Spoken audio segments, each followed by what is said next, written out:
Kwa jina mimi naitwa Mark Osindi, MARKOSINDI. Ujumbe nimekuja naye katika sehemu hii. Kristo mwenyewe alikuja kama mwishi. Anatumbanga mimi kila siku, hata mbele nchi zingine mimi naendaga, na leo amemwambia mimi ujumbe ambaye nimelete, Raila atasikwa. Tena narudia, Raila atasikwa, atamuka, na hata wale waliokufa atafufuka moja. Hivyo ndio watu tajua kweli maandiko ni ukweli. Ndio watu tajua wao uhubiri wamepita Yesu namna gani. Hao ni watafuta pesa kwa jina la Yesu. Kwa hivyo nitaongea siku ya Jumapili. Kina nani watafufuka pamoja na Raila? Nimekisema Raila baba yake na Fidel Tombo ya Urukudio Makasembo, Jomo Kenyatta.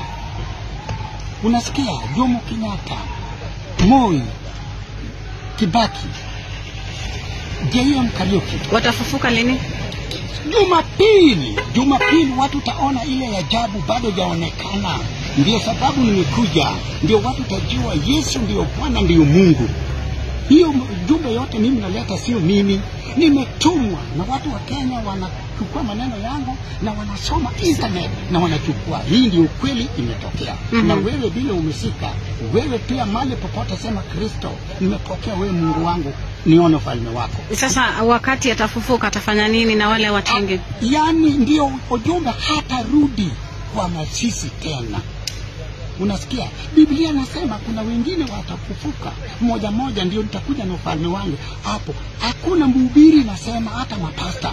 Tena imeandikwa kuna wale wengine hatagusa kifo. Hakuna mwingine, kifo ndio njia.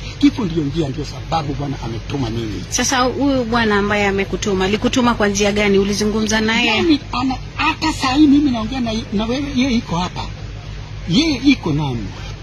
Hata mali mimi nakwendaga, yeye iko nami. Kama bila yeye mimi naendaga hata nchi ya wazungu.